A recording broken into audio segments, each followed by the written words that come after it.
Hi ಎಲ್ಲರಿಗೂ welcome back. ಇವತ್ತು ನಾನು ತುಳಜಾಭವಾನಿ ದೇವಸ್ಥಾನಕ್ಕೆ ಬಂದಿದ್ದೀನಿ.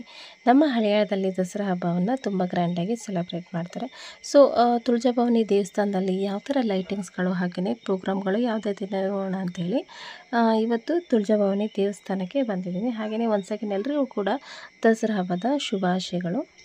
ದಸರಾದಲ್ಲಿ 9 ದಿನ ದೇವಸ್ಥಾನಗಳನ್ನ ನೋಡೋದು ಕಣ್ಣಿಗೆ ಹಬ್ಬ.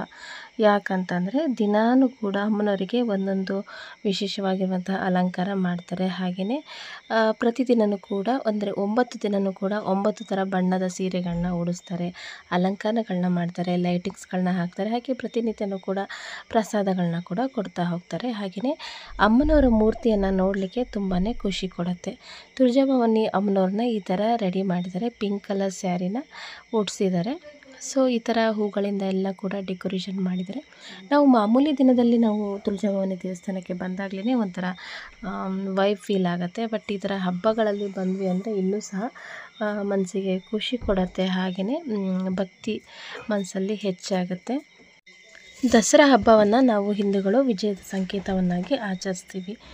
ನಾನು ಲಾಸ್ಟ್ ವ್ಲಾಗಲ್ಲಿ ಕೂಡ ಹೇಳಿದ್ದೆ, ರಾಮ ರಾವಣ ದಹನ ಮಾಡಿರುವಂತಹ ದಿನ. ಹಾಗೆಯೇ ಅಮ್ಮನವರು ಅಂದರೆ ಚಾಮುಂಡೇಶ್ವರಿ ಅಮ್ಮನವರು ಮಹಿಷಾಸುರನನ್ನು ಮರ್ದಿಸಿ ಮಹಿಷಾಸುರ ಮರ್ದಿನಿ ಅಂತೇಳಿ ಹೆಸರು ತಗೊಂಡಿರುವಂತಹ ದಿನ.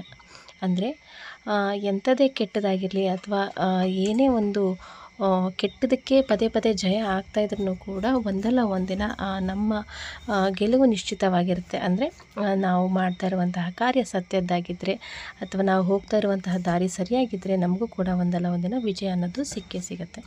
ಸೊ ಎಲ್ಲ ಹೆಣ್ಮಕ್ಳು ಕೂಡ ದೇವಸ್ಥಾನದಲ್ಲಿ ಬಂದು ಅಮ್ಮನವರಿಗೆ ಉಡಿ ತುಂಬೋದು, ಹಾಗೆಯೇ ದರ್ಶನವನ್ನು ತಗೊಳ್ಳೋದು ಕೂಡ ಮಾಡ್ತಾಯಿದ್ರು. ದೆನ್ ನಾವು ಕೂಡ ಇಲ್ಲಿ ನಾನು ನಮ್ಮ ನಾದಿನಿ ಮಕ್ಕಳೆಲ್ಲರೂ ಕೂಡ ಇಲ್ಲಿ ದೇವಸ್ಥಾನಕ್ಕೆ ಬಂದು ಅಮ್ಮನವ್ರ ದರ್ಶನವನ್ನು ಮಾಡ್ಕೊಂಡ್ವಿ. ಇಲ್ಲಿ ದಾಂಡಿಯವನ್ನು ಚೆನ್ನಾಗಿ ಆಡ್ತಾರೆ ಅಂತ ಹೇಳಿದರು, ಹಾಗಾಗಿ ನೋಡೋಣ ಅಂತೇಳಿ ಬಂದಿದೆ. ಡ್ಯಾನ್ಸ್ ಆಲ್ರೆಡಿ ಕೂಡ ಸ್ಟಾರ್ಟ್ ಆಗಿತ್ತು. ಸೊ ಡ್ಯಾನ್ಸ್ನೆಲ್ಲ ಕೂಡ ನೋಡಿಕೊಂಡು ಇವಾಗ ಪ್ರಸಾದವನ್ನು ತೊಗೊಂಡು ಕಿಲ್ಲಾಕೋಟೆ ಮಾರಮ್ಮನ ದೇವಸ್ಥಾನಕ್ಕೆ ಹೋಗೋಣ ಅಂತ ಅಂದ್ಕೊಂಡ್ವಿ.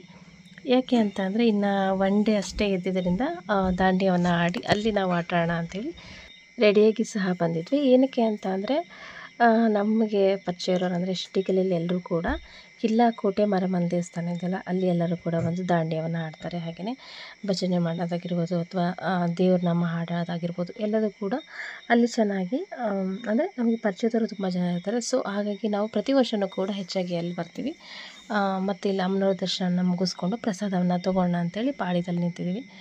ನಮ್ಮೂರಿನ ಎಲ್ಲ ದೇವಿಯರ ದೇವಸ್ಥಾನದಲ್ಲೂ ಕೂಡ ಪ್ರತಿದಿನ ಪೂಜೆ ಆದಮೇಲೆ ಪ್ರಸಾದವನ್ನು ಕೊಡ್ತಾರೆ. ಇಲ್ಲಿ ತುಳಜಾಭವಾನಿ ದೇವಸ್ಥಾನದಲ್ಲಿ ಕಡಲೆಕಾಳಿನ ಉಸುಳಿ ಹಾಗೆಯೇ ಶೀರಾ ಲಡ್ಡುವನ್ನು ಪ್ರಸಾದವನ್ನಾಗಿ ಕೊಡ್ತಾಯಿದ್ರು.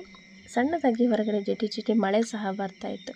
ಅಲ್ಲೇ ಸ್ವಲ್ಪ ಪ್ರಸಾದವನ್ನು ತಿಂದ್ಕೊಂಡು ಹಾಗೆಯೇ ಅವರು ದಾಂಡಿಯವನ್ನು ಮಾಡ್ತಾಯಿದ್ರಲ್ಲ ಅದನ್ನೆಲ್ಲ ಕೂಡ ನೋಡಿದ್ವಿ.